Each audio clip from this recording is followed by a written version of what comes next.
Olá, tudo bem?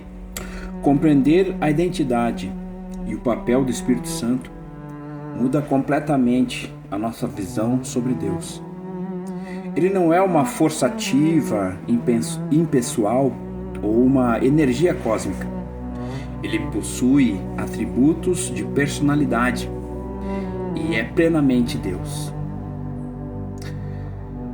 Ele atua em perfeita harmonia com o Pai e o Filho. Muitas pessoas hoje ainda pensam no Espírito Santo como uma fumaça, uma energia ou um poder abstrato que sai de Deus. Mas a Bíblia Sagrada, ela revela algo muito mais profundo. Ele é uma pessoa e ele é o próprio Deus. Se você quer entender como ele pensa, sente e como trabalha junto com Jesus pela sua salvação, esse vídeo é para você. O Espírito Santo é uma pessoa, tem atributos de personalidade. Para ser uma pessoa na teologia e na filosofia, é dito que é necessário ter mente, saber pensar, ter razão. Vontade e emoções também fazem parte do ser uma pessoa. O Espírito Santo manifesta todas as características na Bíblia. Ele pensa e tem mente. Ele esquadrinha as coisas profundas e tem uma mente própria. Nós podemos ver isso na Bíblia em 1 Coríntios 2, 10 a 11, aonde diz: mas Deus nolas revelou pelo Espírito, porque o Espírito tudo penetra até as profundezas de Deus. Assim também ninguém sabe as coisas de Deus, senão o Espírito de Deus. Ele sente e se entristece. Uma energia eletromagnética ou uma força impessoal não tem sentimentos. O Espírito Santo ama e pode ficar triste. No livro de Efésios, o capítulo 4, verso 30, diz ali: e não entristeçais o Espírito Santo de Deus, no qual fostes selados para o dia da redenção. Ele tem vontade própria e ele também decide. Isso mostra alguém que tem razão, que tem lógica. Ele distribui os dons espirituais conforme a sua própria determinação. Em 1 Coríntios, o capítulo 12 e o verso 11, diz lá: mas um só é o mesmo Espírito e opera todas essas coisas, repartindo particularmente a cada um como quer. Então, o Espírito Santo de fato é Deus? Ele tem atributos divinos?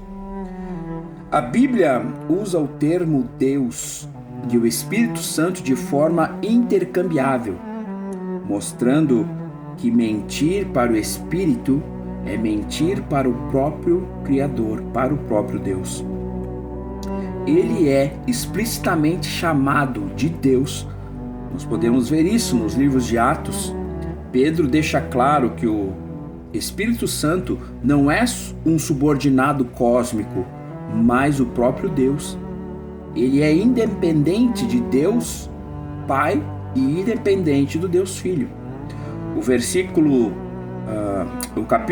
no livro de Atos, o capítulo 5, verso 3 e 4, disse então Pedro a Ananias: porque este encheu Satanás o teu coração para que mintais ao Espírito Santo? Não mentistes aos homens, mas a Deus. Esse verso mostra claramente que o Espírito Santo é Deus. Ele também é eterno. Ele existe antes da criação do tempo. Lá no livro de Hebreus, capítulo 9, versículo 14, diz lá uma partezinha: pelo Espírito eterno se ofereceu a si mesmo, imaculado de Deus. Vamos entender também um pouco como ele atua no homem e convence o mundo do pecado. A função do convencimento O papel central do Espírito Santo na Terra hoje é confrontar o coração humano, não para condenar, mas para salvar.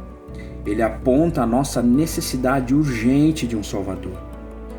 Nós podemos ver no livro de João, no capítulo 16, e o verso 8, que diz: "E quando ele vier, convencerá o mundo do pecado e da justiça e do juízo." Também o Espírito Santo proporciona um novo nascimento. Ele é quem gera a vida espiritual dentro de um coração que antes estava espiritualmente morto.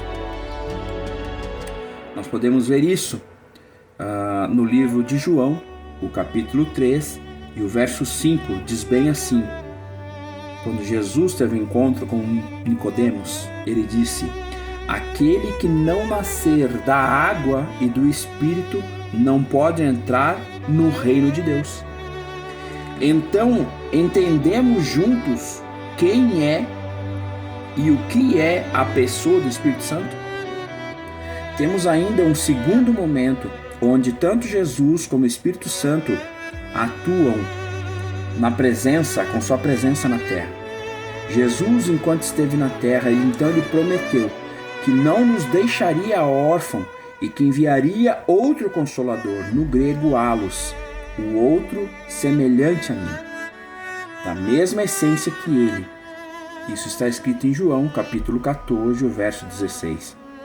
O Espírito Santo habita hoje dentro do crente, glorificando a Jesus e nos lembrando de seus ensinamentos. Isso está em João, capítulo 16 e o verso 14. Temos ainda um terceiro momento que é bem marcante, que é a situação da intercessão. Jesus hoje intercede por nós no céu, à direita do Pai, como nosso advogado. Isso está escrito no livro de Romanos, capítulo 8, o verso 34, e também em 1 João, capítulo 2, o verso 1. O Espírito Santo hoje intercede por nós na terra, dentro de nós, da nossa mente, do nosso coração, com gemidos inexprimíveis, porquanto não sabemos como de fato orar. Isso está lá no livro de Romanos, capítulo 8, o verso 26. Meus queridos, Jesus comprou a liberdade na cruz e o Espírito Santo é quem bate a porta do seu coração. E isso ele faz hoje para tornar essa salvação real na sua vida. Ele pensa, ele sente e ele ama você.